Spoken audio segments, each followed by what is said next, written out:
If you want to be unkillable and become an actual tank on your warlock, this is the video for you. This is going to be a glaive build heavily focused on your defenses, and it's actually going to take advantage of some of the brand new seasonal mods and a lot of the changes that have been happening over the past seasons with glaives and their interactions to exotics. And I'm not even joking when I say it is hard for you to die. All right, so jump right into it. The main exotic we're going to be running is the Karnstein armlets. Obviously, the talk of the town right now is all the melee focused exotics that improve your glaive damage.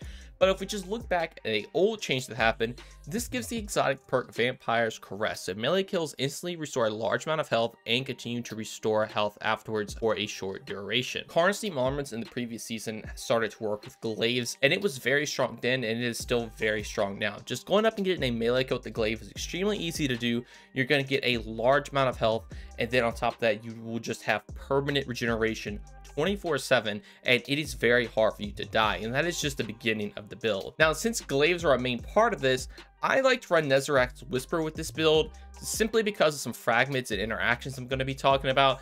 But if you do want to run Judgment of Kelgaroth, this is pretty much the go-to glaive for everyone now. I should hopefully have a video out about this tomorrow talking about what you should look for on this thing. This could also work very well too. But specifically, I like to run Nezarec's Whisper with Compulsive Reloader and Unstoppable Force. It's going to give your glaive more damage with the projectile when you block some damage, and the Compulsive Reloader actually got a buff to where now only half your magazine has to be completely empty. So essentially, this has a 6 magazine. If you get down to 3 shots, you can just hit it. You already reload extremely fast, which is going to be very, very nice, so you can keep your shots up. Getting into the subclass, because that's where everything's going to start to synergize extremely well, I'm going to be running Lightning Surge. This is going to be an extremely strong melee for Act Clear. You can simply sprint, slide, activate it, and you just jolt everything in the AoE area. It one-shots enemies on higher level content, and you're going to have the ability to spam this 24/7 with our mod setup. Now, I'm also going to be running Electrostatic mods. Whenever I kill enemies with arc debuffs or just my arc abilities on the warlock,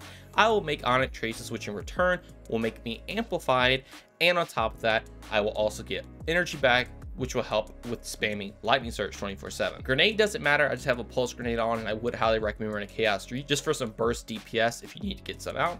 But the fragments are where things start to get really, really cool. So I like to run Spark of Beacon. So while you amplify your arc special weapon final blows, create a blinding explosion. Since this does have to be on your arc weapon, that means running Nezarec's Whisper now essentially has a blinding effect on it. You can shoot a red bar, it's going to die, and then everything around it's blind, which means you could just go up and start to melee it, and you're going to be completely unkillable. On top of that, you are also getting your healing from Karnstein armlets, and I think I forgot to mention is also the origin trait is Extrovert, so final blows while you're near multiple combatants or nightmares will actually restore some of your health. So this is also going to stack with Karnstein armlets, and this means you have pretty much infinite health generation while everything is blinded with Spark of Beacons. Now, I'm also running Spark of Resistance, so while surrounded by combatants, you are more resistant to incoming damage. This is going to be a very, very nice fragment. This is going to pair extremely well with some other stuff I'm going to get into later, but just since you're in there meleeing enemies with the glaive anyway, you're going to get some damage reduction. Now, I also like to run Spark of Ions, so when I defeat a jolted target, it will create an Onyx Trace.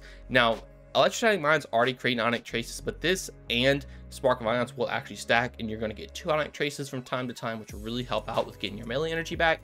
And since your melee is jolting enemies, and that's what's getting kills for the most part, this will pretty much always be generating Onyx Traces for you, and you could just have infinite abilities. Now, Spark of Amplitude is the last one, so when I rapidly defeat enemies while I'm amplified, I will create an Orb of Power. So now I'm always going to be amplified because of Electrostatic Mine, and I'm getting a bunch of melee kills, which means I will always make orbs, which will help out later in the build as well. Now, for stats, 100 resilience for sure is the way to go. You're going to get 40% damage reduction since you're going to be up close to enemies most of the time anyway. This is going to really help you out in the situations and let you just be unkillable. This stacking with Spark of Resistance is extremely strong, and all the health generation you get from Extrovert and Karnstein armlets, it is just crazy. We're not even done there.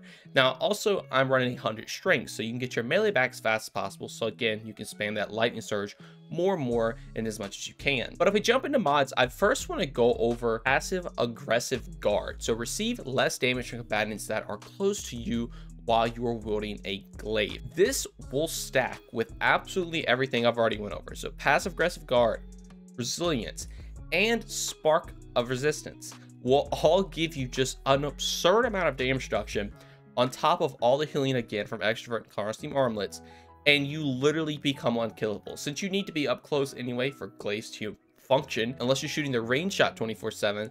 This is just pretty much always going to give you a permanent damage reduction combining with everything. It is so hard for you to get killed if you do have all this stacking together, have everything procced, and it is honestly just crazy to see the amount of damage that you can tank. Now for other mods, I do like to run a low entropy superconductor so my arc melee abilities can actually stun unstoppable champions. This build's actually going to be very good for champions as well. Since your arc melee is pretty much going to be up 24/7, you always have an ability to stun an unstoppable champion.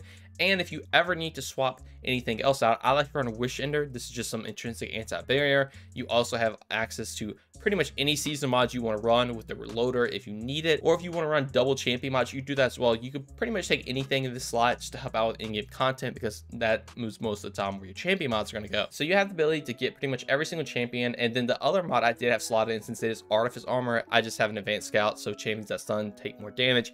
You don't have to run this. This is not necessary whatsoever, but I do just have this slotted in there because, again, it is an Artifice Armor. But now let's talk about the flow of the build and how you're going to have infinite melee abilities. We already know how we're getting all the damage reduction and all the healing, so jumping into it, we're going to take melee well makers. So power melee combatant and final blow spawn elemental wells matching your subclass energy type. Lightning Surge will actually proc this, which means this is now going to be spawning an arc elemental well when you get a kill. This is going to be very strong because we're also going to be running elemental charge. So whenever we pick up an elemental well, we become Charger Light. If it matches your subclass type, you get 2 stacks of Charger Light. Since it's arc and we're running arc subclass, we're always going to be permanently getting these 2 stacks of Charger Light, which is going to help out a lot because I am also going to be running the mod Heavy-Handed. So a Charger Light regain half your melee energy when you use a charged melee ability, consuming 1 stack of Charger Light. So now every time you use that Lightning Surge, you're always going to be refilling half that energy on top of your elemental wells, and Onyx Traces also giving you energy back, which is just extremely strong. And that is what allows you to literally spam these 24/7. You have 100% uptime on it. And again, Lightning Surge is nothing to be slept on. It will actually clear a crazy amount of enemies on higher in-game content. Now I do also like to run a Bountiful Wells just so I make more elemental wells to give me more energy.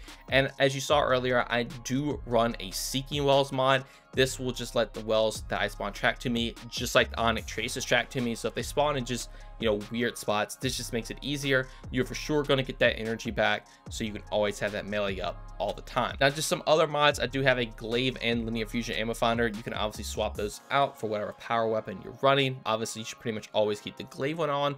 I do have an Energy Diffusion Substrate alongside just a Arc Resistance. You can swap these out as well for whatever you're getting into. And then I'm also running a Scavenger to match my heavy weapon, but I am also running Recuperation. Now this you can honestly swap out if you want to take a melee based orb of power mod. That could also be good, so you can pick up an orb of power, you get melee energy. Right now this is just going to give you some health. So if you remember, Spark of Amplitude will actually make orbs of power when you're amplified, so you're going to be making orbs of this build too, so you can proc boot mods, which is going to be very, very nice. Recuperation is just playing into that survivability. Again, you can swap this out to whatever you want to for whatever energy you need, or if you want to just play the health, use Recuperation. But that is pretty much the rundown of this build. Is extremely simple. You just get a Lightning Surge kill, then with all your mods you're becoming Charger Light, which is going to help you have infinite charges of them. You're also having things like passive aggressive Guard with your 100 resilience.